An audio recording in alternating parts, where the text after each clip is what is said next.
news this week that Dayton coach Anthony Grant signed a 6'4" combo guard from suburban Cleveland past mostly unnoticed nationally. But here's why Grant signing a top 100 player 5 months after leaving his gig as an assistant coach for the Oklahoma City Thunder to coach his alma mater ought to resonate beyond only hardcore Flyer faithful. Archie Miller's 6-year run at Dayton was one of the most impressive in its illustrious basketball history. His winning percentage of .688, 139 wins to only 63 losses bested even legendary Dayton coach Don Donowa, who took the school to its only Final Four in 1967, where the Flyers lost to UCLA and Lou Alcindor in the title game. Miller took the Flyers to 4 straight NCAA tournaments, including a Cinderella run to the Elite Eight in 2014, and turned the program into one of the finest non-Power 5 programs in the country. It was an incredible run, consistently one of the best stories in college hoop loops the past few seasons.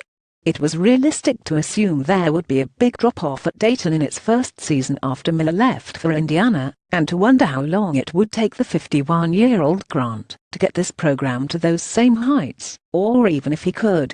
But this week's signing of Dwayne Cohill ought to put fellow Atlantic 10 schools on notice that Dayton will remain a nationally relevant program under its new coach.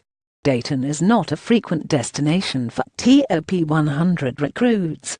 The only top 100 recruit Miller signed in his 6 years there was Costas Antetokounmpo, the younger brother of Milwaukee Bucks star Giannis, who redshirted his freshman year last season.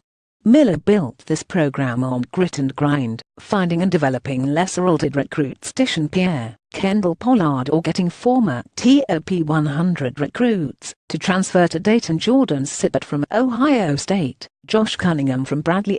While this season looks to be a drop-off from a team that started 4 seniors in 201,617, the arrow is still pointing up for Dayton. And they have a coach with a perfect personal story who can help convince players to do what Cohill did and pick Dayton over Power 5 schools, in Cohill's case, Virginia Tech, Vanderbilt, and Ohio State. Grant grew up in Miami, when the Florida basketball scene was barely existent. When Grant graduated from high school in 1983, the University of Miami didn't even have a basketball team. The program was restarted in 1985. One of Donowa's assistants had connections in Miami and convinced Grant to visit campus when Dayton was hosting a ranked DePaul team. He knew next to nothing about Dayton when he visited. "I was just blown away by the atmosphere in the arena," Grant told me last week. "It's a special place." The Flyers made the NCAA tournament twice during Grant's playing days, including one trip to the Elite Eight. After a year in the USBL, Grant got a job at his high school alma mater, teaching math and coaching basketball. He coached high school ball in Miami for 6 years. One of his assistant coaches was Frank Martin, now the coach at South Carolina, and eventually connected with Billy Donovan when Donovan was an up-and-coming coach at Marshall. After 10 years as one of Donovan's assistants at Florida, Grant became the coach at VCU, and then Alabama before Bama fired him in 2015.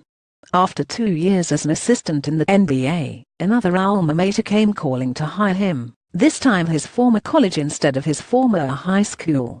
While Miller, in practices and games, is one of the most intense coaches I've ever been around, Grant coaches more like his own personality. Don't get too low, don't get too high. I try to keep an even keel. He hopes to have his teams reflect that personality by playing with ownership and freedom. And he aims to take what he was surprised to learn 3 decades ago as a collegiate player, what Miller has taken to a new level the past 6 years, and continue to grow it. "Dayton's always had a very rich basketball tradition," Grant said.